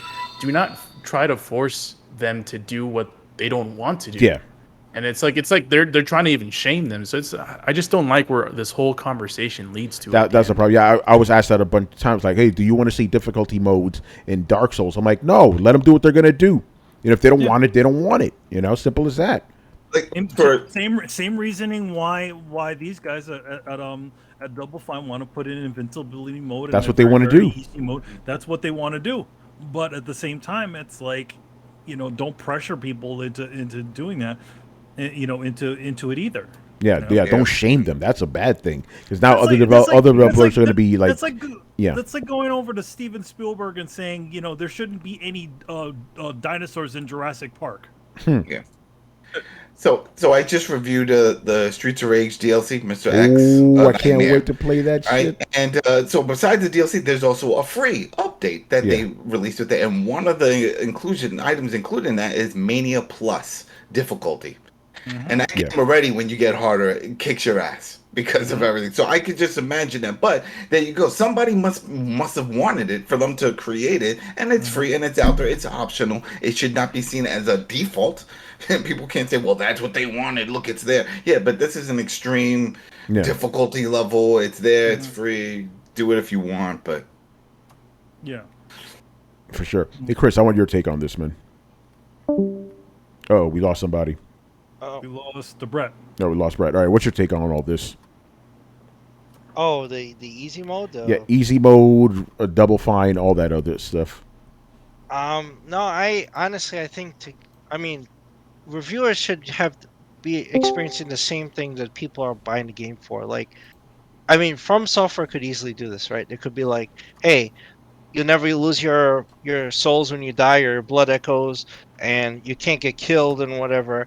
You miss out on that experience. All that frustration, the changing your strategy, whatever, would be lost. There's things lost when you cheat, right? And this is essentially what this is, a cheat. God mode is like the ultimate cheat. You're just breeze through everying. And so you don't get the experience. Yeah, no, it's not fun at all. You drain the fun out of it. Think about like Doom Eternal, right? Yeah. If you play on PC, of course you can put in God mode, right? But you're missing out on everything. If you're just walking through everything, you can shoot everything, you can't die. You miss out on, like, maybe you're not good at it, but you don't have to worry. You can get shot from every direction and just, shoot back, and you don't think about what you're doing. You don't even strategize. There's no point. Right. There's no way of like, oh yeah, when you get to this one boss battle, if you hide up in a corner and you're not doing anything because you're just running in front of it and shooting it because you're invincible. Right. Yeah. So how can you write an accurate depiction of an experience playing a game when you're not getting the true experience of it? You can't. I don't see how that's possible. Yeah, no, I agree. I don't get it. But I am worried about invincibility modes becoming a thing, or not really a thing. I'm worried that developers will feel pressured into it. They shouldn't be pressured into anything they don't want to do, No. Here's the thing, like, I also feel like if you're gonna make a passive game, then make a passive game. Then why are you bothering putting all of this effort into making platforms and puzzles and and all of that stuff, and then you just have the the win button. Yeah, if you're gonna do that, just play fucking what do they call the visual novels? Just play those, just click on everything, and you win. Yeah. Shit, don't even play. Just watch a whole playthrough on YouTube. Some dudes do that. That's it. It's like, why even bother wasting your money if this is what you consider enjoyment? Because there's no challenge. Jagon was ahead of the curve, man. That'll be more honest than you playing in invincibility mode. Yeah. At least you'll see somebody actually playing the game the way it was meant to be played. That's right. You playing this way is ridiculous, and it's frustrating. Like, do it the way the Japanese do it, right? You have to earn that shit. Like, yeah, you play the Resident Evil games, like you play like I go for the platinums, right? But after that, boy, it's all fun and games. It's just party. Like, oh, there's a big rocket launcher. I am now the man. I own this fucking map. Like, that's it. Like, but you earned that shit. You earned it, exactly. And they make you work for it. It's like beat it under 3 hours with 15 bullets. Okay, I'll take that challenge. And then you do it. You feel good about it. Like, I earned this shit. I earned this rocket launch. I'm gonna everybody in the face. Like, but you earn, this is not earned, and then you can't have an accurate experience in this mode. There's no way. Yeah, no, I agree. So we'll see, man. Very interesting discussion there. All right, do I even have the next stories up? We actually have quite a bit of stories, but a lot of the back end stories will be kind of shorter. It's just more interesting little things that happen throughout the week. You know, all right, this next one is, okay, so we already know that we will not be seeing any BioWare at EA Play. Now, it turns out we're not going to be seeing any Star Wars either. They announced it today, no Star Wars games at all at EA Play. So what's the point of watching this shit?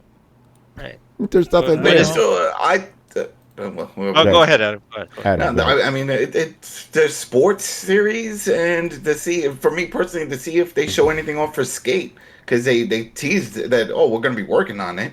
So I was like, all right, well, that's part of the sports series. But yeah, when I saw that same report, oh, no Star Wars and all this, and I was like, oh, well, what else do you have besides sports, right? What else is there? And maybe some ports.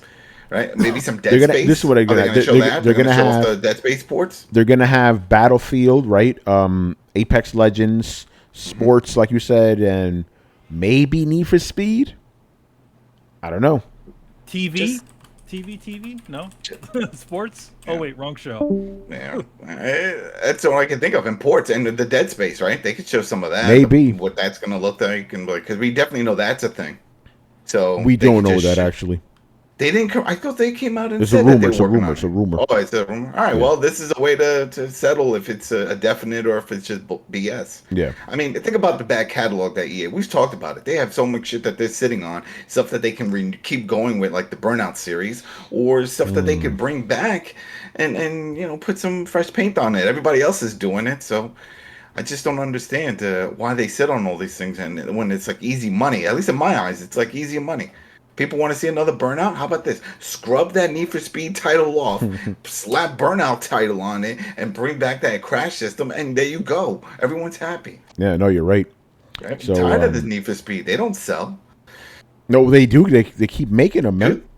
Yeah, but they keep making, but you never see them in the top list. Like after the first month, they're gone. Yeah, if you see any racing games, it's always going to be, Forza game, the Horizon, or those. You don't see Need for Speed still up there. Yeah, no, maybe they sell enough in that Mario month. Kart, you know what I mean? It's Mario Kart, Jesus. Yeah, it spanks them all. Yeah, so EA has already had some mini events. They had an FPS event. They had an indie event, I believe, and now they're going to have proper EA Play next Thursday, Throwdown 344. So yeah, I don't know. I guess I'll just read about it later. Or maybe that's kind of the experience. Yeah, we'll see. I guess they'll tell us during the conference whether or not Adam's going to get unblacklisted. Yeah, we'll see about that. Well, that's what I'm waiting for. I'm waiting to find out. I keep opening up the app and it keeps saying that I'm still. So I don't know if this is a life ban or if it's just for the game, but we'll see. We'll see. Yeah. Oh, I just realized. Hey, Manny. Next Thursday, be on standby. You may have to host the show because I'm getting the second Rona shot. I heard that's the kicker. I heard that's the one that kicks your ass. I mean, the first one was they say is the one. No, they said the second one's the one that fucks you up. So no, it's the second one. Yeah. So if I die, you host the show and you get everything that I own. All right. The only side effect I had was my erections lasted longer. But besides that, hey, I got the Pfizer too, baby. Maybe I should hit up somebody I know. You know what I'm saying? There you go. Anyway, man. By the way, you won't feel as bad the day of. It's the next day when you no, feel I it. mean, Yeah, imagine if I come in like the Hulk, totally smash. That's what happened to me. I mean, when I got it, it was just the day I got it, I was like, yeah, I'm good. And then the next day I was like, man, I feel kind of tired. Yeah. But I got work to do. You know how that goes, Manny. Anyway, no more talk about the Rona. I just find that funny. Same day. So EA Play, we'll see. Oh, by the way, what happened to Summer Game Fest, bro? Well, yeah, where is that? Where is that? Is that starting now? No, it happened. Right? It happened. No, because it happened. Yeah, no, because I. Your journal boy, Jeff. Let's call him up. Yeah, no, because what happened is I went to Summer Game Fest website and they have EA Play listed there. So I'm like, but why would I go to you if I could just go to EA? And they also have. Yeah. That's what that's the rope-a-dope with him, right? So he essentially assigned him. He has this show, and he's just essentially running a YouTube show that's just restreaming shit. Like he had stuff. He already did his thing, that where everything is going to be, that he had his little featured show. Now it's like, oh, it's going to be on Summer Game Fest. No, not really. It's going to be everywhere. You just hosting it. Yeah. Exactly. Yeah, I mean that's they had on the site like the Microsoft press conference. That wasn't part of Summer Games, so it just happened at the same time. So they were pimping all stuff that wasn't even part of them. They just trying to make themselves seem bigger than they are. I see your rope-a-dope, Jeff. Mr. Keelys. All right, so anyway, that's no Star Wars at EA Play. Next, we got to talk about some game delays. 3 games have been announced, officially delayed. Okay. So we'll go down the line here. The major one is God of War Ragnarok. Anybody surprised by that? No. They didn't even have a fucking date. Yeah. Did well, they? it's officially. They did. They had a year. Remember? They had a year. Yeah, we thought okay. definitely. They said 2021. We're like, really that soon? And we were in disbelief. So. We call bullshit, though. We call bullshit. All right. So that got delayed till all these games are delayed to 2022. By the way, next one. This one very spooky that this got delayed. Ghostwire Tokyo, delayed to 2000. Yeah. It's funny about that one. She's not even involved in that game anymore. No, she's not. She works for where does she work for now? She's starting her own company. Yeah. Yeah. She hasn't been involved in this. Like, I think she left like maybe like a couple of months after the whole spooky. She became unspooky. Yeah. And the last one, I know Chris is going to be upset about this one. Oh. Resident Evil Reverse got. Oh. Man, what am I gonna do now? I know, right? What are you gonna do, man? Is that the online mode? Yeah, yes, the online mode. Yeah. Oh, okay. Sure. Oh man. I don't care. Yeah, nobody cares. But I don't give a shit. All right, so those are the game delays. They just call it Mercenaries. I don't know. Because they put mercenaries in the game. Oh, Boy. okay. Yeah, that's already in there. Yeah. All right, so those are all the game delays. Next up, like I said, the next couple of stories we're just gonna run through real quick. This one, even though we don't care about this game, we like the actor. You got to give him respect. So Black Panther, we know how he's going to be in the Avengers DLC. They got somebody very cool to voice him, Christopher Judge, a.k.a. the new Kratos.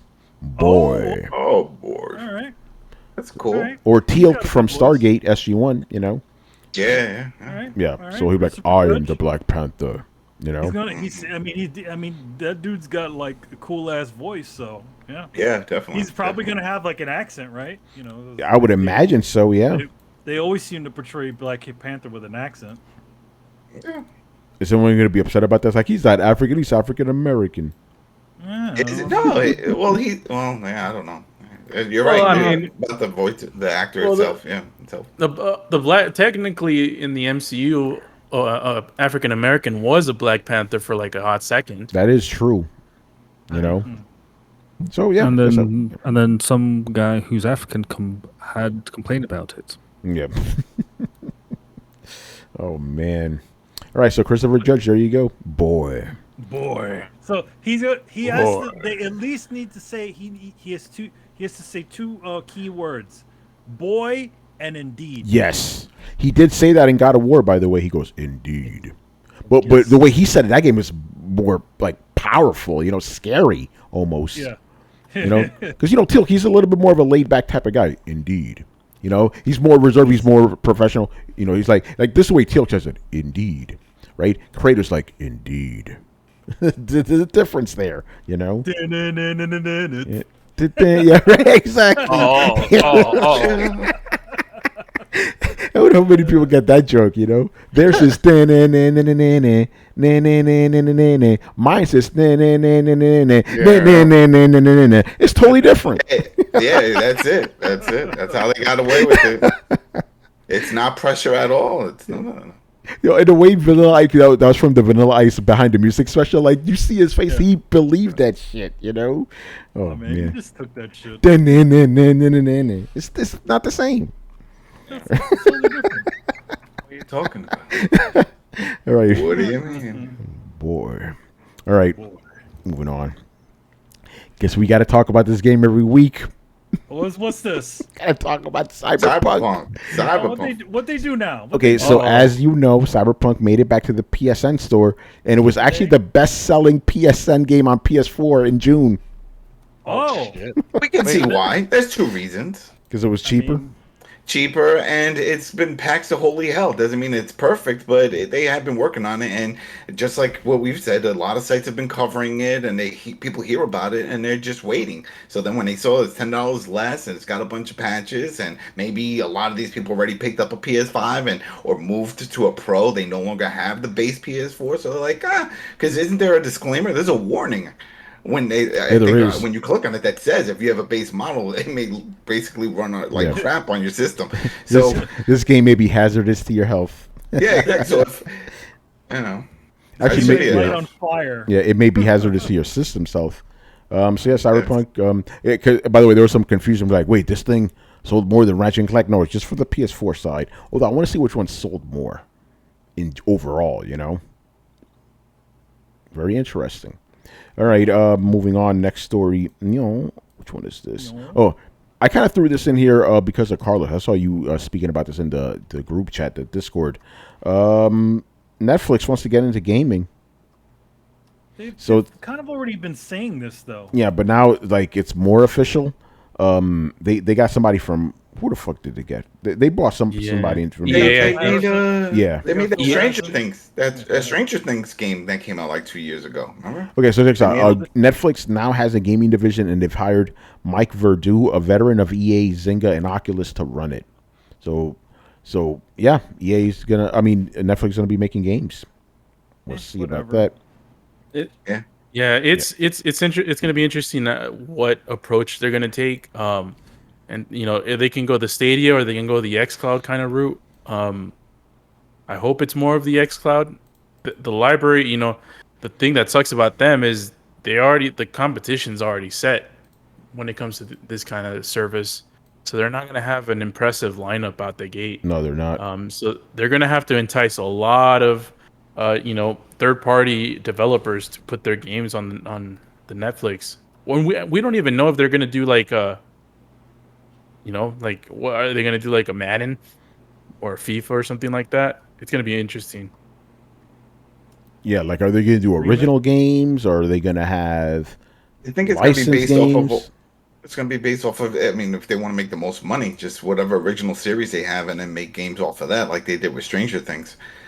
They just keep making more. I don't know how many other original series, because I know a lot of them come from other countries. They may seem original to the U.S., and then you find out, that's a British show. Yeah, like the Lupin show.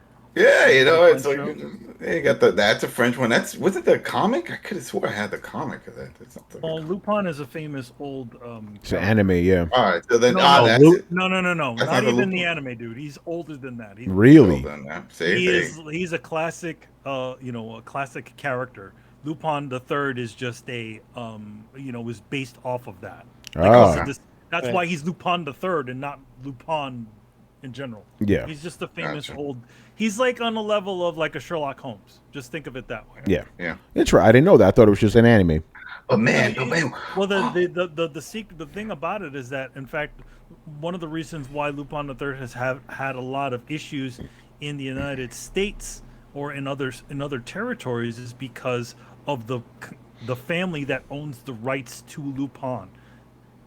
They'll prove it in one country and be like, no, we don't want that here. So then they have to nix it. Oh man, I just thought of something. We got that He-Man coming. Yeah. All right. So do they have rights? Like, what's that deal like? Maybe they have rights for other things that would be through Mattel. That would not be through Netflix. Yeah, but I mean, for a video game, I'm asking. Do you think they would have rights to go in that direction? That would probably be a license through Mattel and not Netflix. No, I know, but Mattel doesn't. Netflix would be stuff that was specifically made through them. I'm just saying because so that's what they owned. Yeah, no, that's what I was saying. I think they just do that, but would they partner with them? Because right now, Mattel, who do they partner to make their games with? It's not really. They haven't really developed any sort of games at this point. That's what I'm saying. So they can with use Netflix as a partner for that. With the exception of mobile games, with the exception of mobile games, which they sort of seem to do case by case basis. Like, remember Tony that years ago they had that mobile He-Man game that you played? There was that He-Man. That was pretty good. I actually that was an EA, I believe. Mm-hmm. Yeah, as a matter of fact, they gave at that event they gave me a He-Man action figure, like an original one. Like it was like a re-release of the original. You know? They did a really cool re-release. Nika made some really cool ones too. They did a bunch of them. So yeah, Netflix. We'll see about it. It's too many game streaming services, man. So I gotta say about that. All right. And the last story, this one got it covered because not a lot of sites are actually covering this. Like I saw this on Twitter. Yeah? It's like we got to talk about it. And Chris, specifically, I want your take on this shit. So Crytek is afraid that if Tencent buys them out, because Tencent wants to buy Crytek, right? Okay. Crytek is afraid that if Tencent buys them out, that China, the Communist Party and all that, will use their software for military purposes. So I'll read this whole thing for you. This is the only report I've seen talking about this. His name is Julian. I'm going to butcher his last name. It's like Julian Rop. I can't pronounce his fucking name, but anyway, multiple employees of Crytek based in Frankfurt are afraid that if their company is sold to China, their software will be used for military purposes by the PLA, or China will use its ownership of the company to spy on Western military and arms manufacturers using CryEngine. According to our investigation, Tencent, claiming to be an independent company, is highly pro-CCP, Chinese Communist Party, and already in 2017 promised to the Chinese leadership that it will raise its party member share sharply from 23% at this time, especially into leading company positions. We contacted both Tencent and Crytek on the matter, but none of them wanted to talk to us. For Germany, ruling party defense, this is a case of national security. So this is some real shit. This is so. Chris, what's your take on this? I think that's a valid concern. Yeah. And here's the thing, and this is what we've been talking about this a while, and I was concerned about this when Tencent was giving Epic money. Yeah. They were buying up studios left and right. They were funding these Kickstarter games. They were actually buying them out and funding them. This is not just to get a foothold in the Western market, right? You could say, like, they play it off like, oh, this is just them trying to get into the Western market, and they try to build their library and all this stuff, and they play it off like they're an independent company. Of course, they're not an independent company. Of course, they're tied to the Chinese government. That's fucking the sun will rise tomorrow. That's like that obvious. Here's the thing. As a Chinese company, you and every single company that is a Chinese company is partially owned by the Chinese government. Yeah. Yeah. That's how you, in order to get approved to be able to own a business, the Chinese government has to have something within that. So if you remember, not long ago there was this Chinese company that released a horror game that had this this pro Hong Kong, anti mainland China sort of stuff inside of it. And the Chinese government literally shut them down, despite the game doing well. Yeah, of course. The thing is, like, this is what I was worried about. It could go back to the story where we talked about the Epic Game Store and Epic starting to get all these exclusives, right? Throwing around all this money, paying off studios to make the game exclusive, like time exclusive for a year or whatever, on their store, and not put it on Steam or anywhere else. But the other thing is with Tencent, and I didn't trust the Epic launcher, is that I was concerned that this was they invested for data harvesting, and that's one of the main things. I mean, Facebook is guilty of this and all this stuff, but the thing is, like, that you don't know what they're looking at. You put that installer on, unless you have Wireshark and all this stuff, and you're super paranoid and you're watching all your traffic and everything that's going on with your computer. You don't know what installers or anything running on your machine is actually looking at or looking for. Yeah.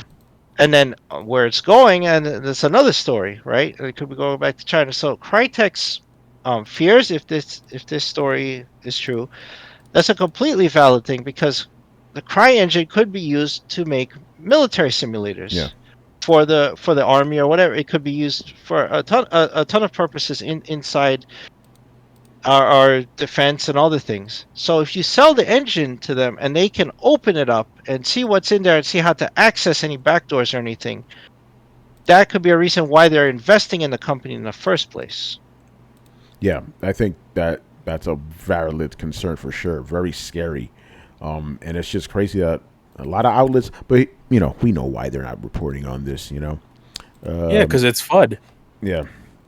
This I don't really understand. It's a fucking game engine. So China had. Yeah. If you think China, the second biggest economy, and I don't know what fucking second biggest military, they think a fucking game developer from Germany is gonna unleash secrets that are gonna, I guess it's not that. It's simulations. Using their software for simulations. So I think that's a valid simulations concern. out there. Yeah. Every military has a simulation. Right, but Carlos, if they own CryEngine and they patch it and they put something in that patch, they put in listeners or backdoors, whatever, into and then like the army runs it or DoD, then you can escalate privileges, you can access other systems. The whole point is like you just try to get your foot in the door, right? And then try to access other things outside the simulation. That's the whole point of like Trojan horses and things like that. But I mean, that's or like I give you I put out like a freeware app, but inside I have something that's crypto mining while you're not doing anything. I just slip something in there. That's just anything. I mean, they produce most of the things that we use. Most of our cell phones they produce. Most of the the electronics, like they make everything. It's like if it's a game engine that they're worried about, we're already play Fortnite. Fortnite is part of part of Epic. Epic is owned by Tencent, so that's the most popular game out there. Yes, they already rule us. Yeah, Fortnite. Unfortunately. So the whole thing worrying about the Crytek engine, I think it's just if people are worried about that, then they should be worried about the stuff that they already do or they already have. They should be, Oh yeah, they should be. That's another problem. People just just gloss it over. I think the people involved with that are speaking out, I think they're just anti-communist China sort of propaganda. Whether they're it's valid or not, I think it's irrelevant because I think they're scared. They're bringing out that whole fear out of people. Well, we should be worried about fucking communist China. I think it's a big problem that you have these communists pretty much like taking over all of gaming like that. I think that's a big but problem. they're not. But I mean, this is a German game engine where we have other stuff to worry about. Well, to be honest, like in general, a lot of it has already sort of wormed its way into our culture. You're telling me that in a free society where a person is not allowed to talk about the freedom of a portion of that country, you can't talk about that. The minute you mention anything about Hong Kong, or you mention anything about Tibet, Taiwan. You call Taiwan a country? Yeah, or like that? You do stuff like that. Why are they beholden to these sorts of people? It's because the government over there is not only is also funding a lot of these projects. They're funding films. They're funding a bunch of things. Why do you think there's a whole section of a Transformers film that takes place in China? Because they flipped half the bill of that freaking film. Yeah. So I mean, look what they made John Cena do when he called Taiwan a country. They literally made him prostrate himself on TV and apologize in Mandarin. Not even in English. Yeah. The thing about him is he actually lives in China, which is weird. That's even weirder. Yeah. Like he lives in China? Yeah, he lives in China. You didn't know this? Because I seen his house in California and Florida. He's got these huge mansions. No, he's always showing off his cars. Maybe that's just one of his houses. He lived in China for at least a year or two. He's like, I'm practicing. He's like, I'm living here, whatever, and I'm practicing my Chinese. So he could speak perfect Chinese apparently. Homeboy didn't recite that Chinese apology just out of the blue. Yeah. That is frightening, man. But yeah, anytime I see stories about Tencent, I feel obliged to speak about it because nobody seems to, Here's the funky thing about Tencent. You hear it always mentioned in games, that distributor, they're a distributor in China. Yeah. They make they have other things, including films and all kinds Yes. of other things. They're not only just games. Yeah, for sure. Shit is crazy, man. And I mean, if yeah. you know, and you could take it that like Carlos is right, and they're overblowing it. But even still, once you have a monopoly, if you let Tencent take all these things and control them, then it's very hard to compete, right? Like creating a monopoly on any side is bad. So I look at that. I could look at it purely from a financial standpoint. Is that they would get too powerful in the market and start to dictate moves in the game industry because they'd have such a huge foothold and they just have the purchasing power to just shut anyone up or buy them out or whatever. And that's dangerous, I think, just from that perspective. Like if you just cut the whole you know, the CCP is inside your house already through Fortnite. If you could just cut, you could, all right, if you chop that out of the argument, right? Tencent owning all this stuff and just they keep on acquiring things and they keep on funneling money to Epic so they can buy exclusivity and whatever. And so they create this anti-competitive environment where they are in control of basically Western games. And that's my problem. That's frightening. Yeah. Well, I think that, I mean, I agree. I think that's the most important part. But you know, I think that's the thing that should have been, you know, perpetuated in these stories. But saying that they're China acquiring a game engine from a German company is somehow gonna distribute secrets from American Intel, I think it's just going. They didn't say that, by the way. They didn't say American Intel. It said Western militaries and arm manufacturers.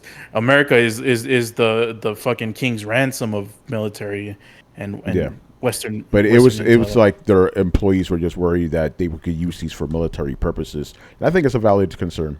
You know, can't trust the fucking communists, man. You know, I can't trust Bobby Kotick either. They're all. I'd rather trust Bobby Kotick. He's fucking. I'd rather trust none of them. Yeah, but especially a fucking communist. You know, fuck those people, man. Hey, listen. Remember, it was one of his shows that quieted that one player. By the way. Yeah, that's right. Yeah. So I know. Why did they quiet him? He's already getting a bill. Yeah, you know what? Kotick's as dirty as those guys too, because they own him. You know, so he's a communist sympathizer in my eyes. And it all goes back to money, man. They want to make the most money possible, and that's how they appease anyone and everyone, no matter how bad their practices are. Yeah, no, I agree. That's the sad part. That's the reason we deal with these fucking communists, because of money. You know, we shouldn't have been dealing with these assholes in the first place. Well, that shit started in the 70s, man. Fucked up. The thing about it is, it's because it's they see it as an untapped market, right? So yeah. You know, obviously, yes, you do want people to go to this, you know, to see these sorts of things. But then again, when you have a government that's so ingrained inside of everything that comes into their world, that's so weird. Like, you know, no other, you know, like even to just own a company over there, you have to essentially pay into the China. Well, that's how communism works, man.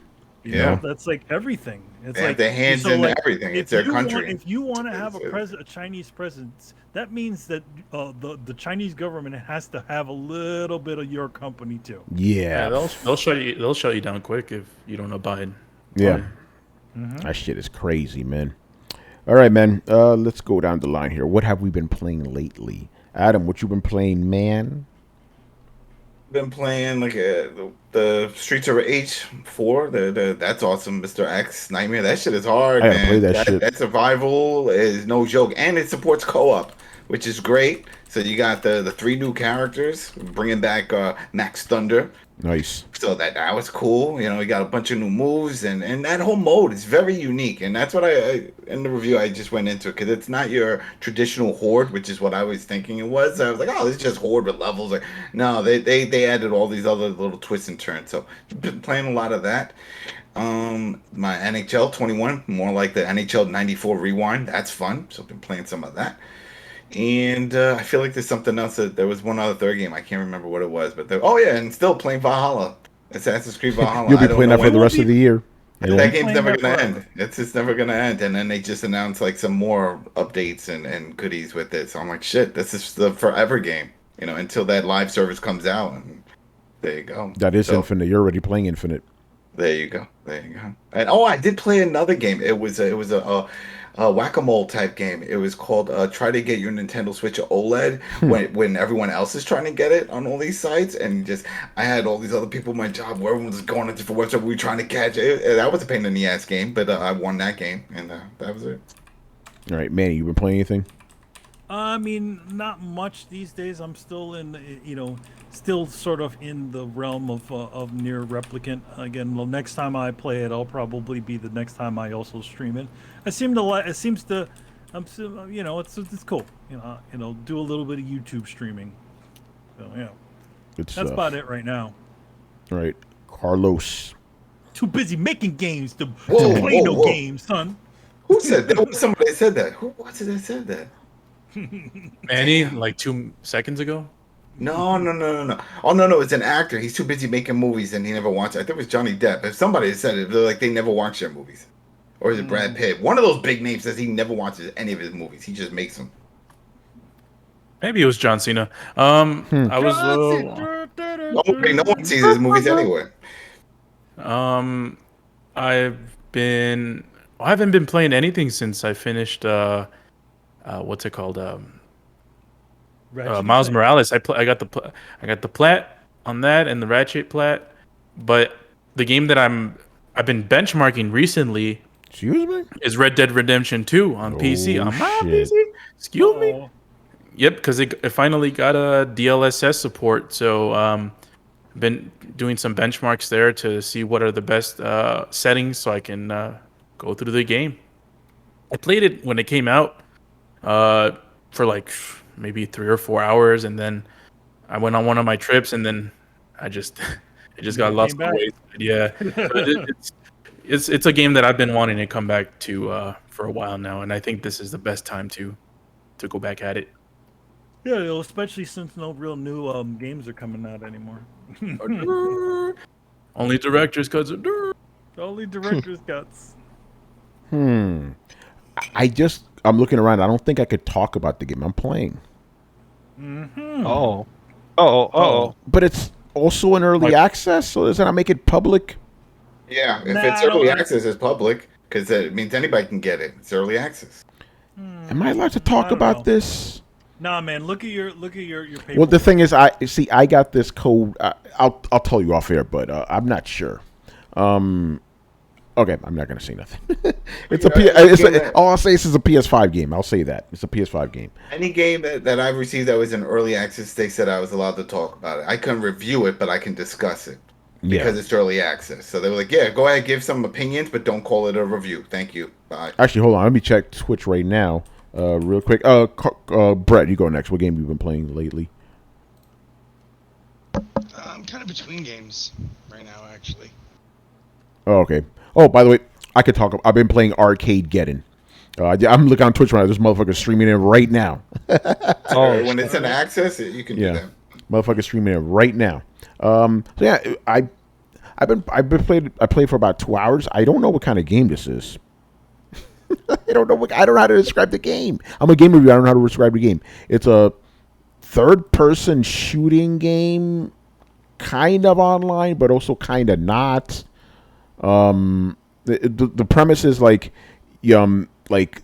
this evil corporation that's actually this sound interesting.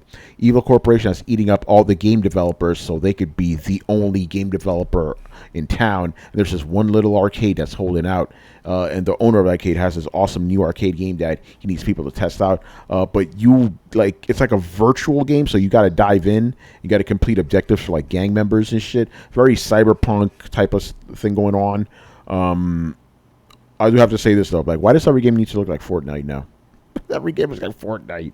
I mean, it's colorful. It doesn't exactly look like Fortnite. No, but they said the Gorillas was an inspiration, art wise.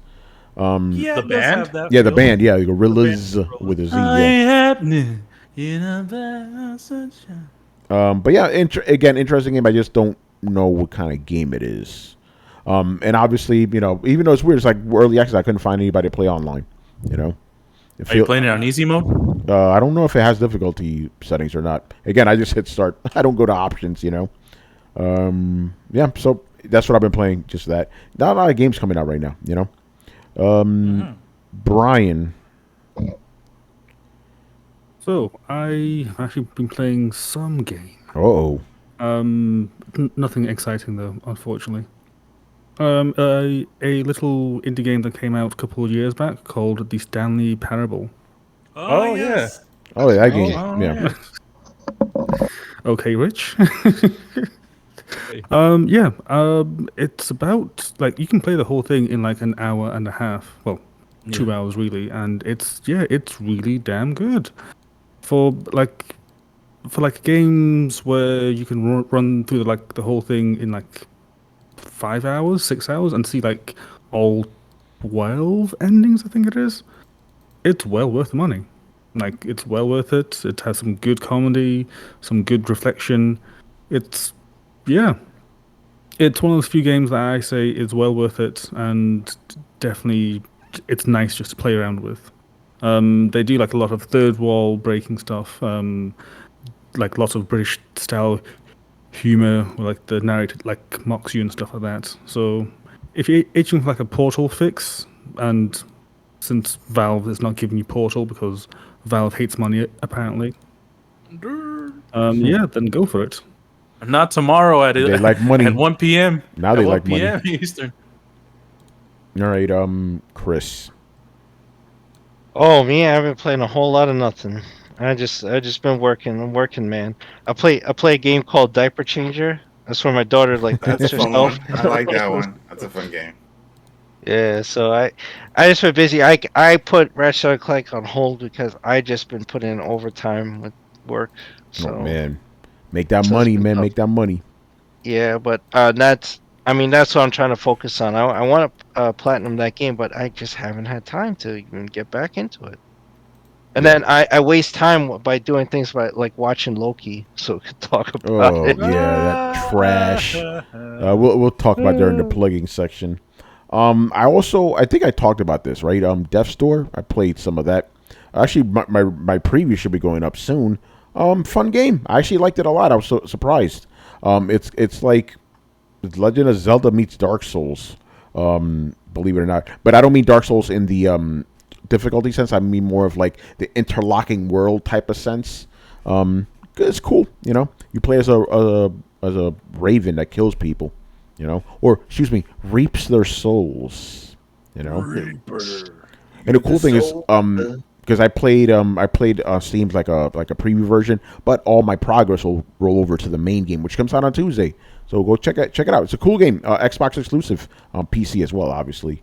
All right, I think we're done here. So let us plug some stuff. Manny, you go first. Oh, well, got some things here. All right, so first of all, got Represent that came out not that long ago. If you got it, picked it up. If you're interested, also you can also read a bunch of it online for free. Also, what we got here is Superman Red and Blue, which the new issue is obviously going to be coming out very soon. This one has me and Aletha Martinez working on it, doing some Supermaning. We got Static #1, which is out now. And next, let's see, on the 20, let's see, what's today's? Next, on the 27th, will be Static #2, covers by myself and Kari Randolph. So check that one out. And obviously, we have Future State Wonder Woman, which was also another one that me and Aletha Martinez did. So good stuff. Lots of DC stuff, and then there's also going to be some Marvel stuff coming up pretty soon. Oh so boy, stay tuned. let's go. Marvel. Adam, you got anything, man? I know you got Streets of Rage, right? Yeah, the Streets of Rage that just did that review. That's up there for the Mr. X Nightmare. Really cool. So if you want to get an idea for what's included, which is a lot, and at a cheap price, $7.99, which is it's rare. Usually it's round off to $10 or $20 or some bullshit. But yeah, that's it. And there was something else. Oh, and some Arcade 1-Up stuff. I got some stuff that I gotta some new news and updates.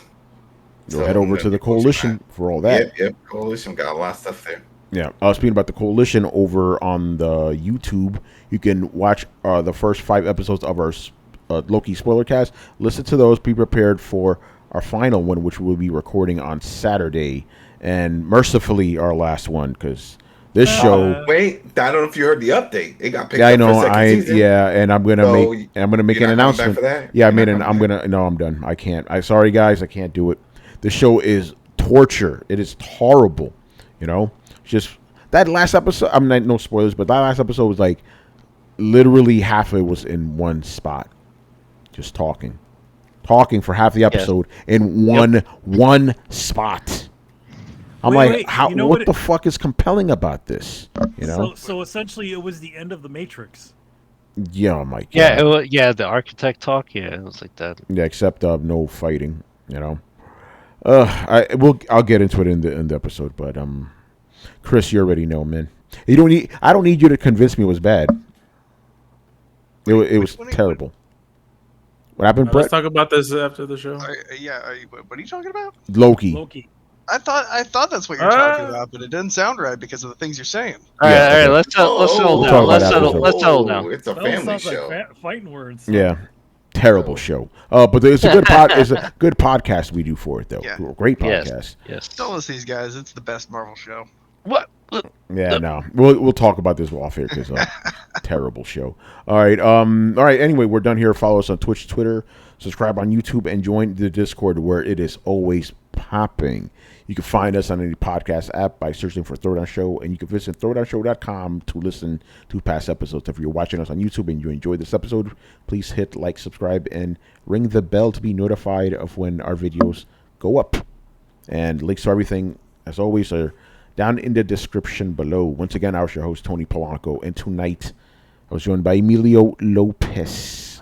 See you next time. Chris Seeley. Hey, take care, everyone. Carlos Romero. Peace out. Adam Vale. Good weekend, people. Brett Murdoch. Which division are you from? And Brian Manjoma. First came the question of what came first, the chicken or the egg. Now the question is what came first, Breath of the Wild or Rise Son of Rome? Yes. The egg. It was a bacteria. Yeah, man. Yeah, very monumental things. And to answer to your question, Brian, the creature that laid a chicken egg, that's what came first. Yeah. Also, you didn't even specify chicken egg. Dinosaurs laid eggs. They came before chickens. Yeah, but yeah, it was the creature that laid a chicken egg. That's what laid it first. That's what came. Okay, you guys missed the whole damn joke. Okay. No. I get the joke, Brian, because Breath of the Wild, Rise of Sun Rome, very monumental games, games that influence everything. You know, so I got the joke, Brian. Don't worry about it. All right, man. Later, people. Deuces. Laters.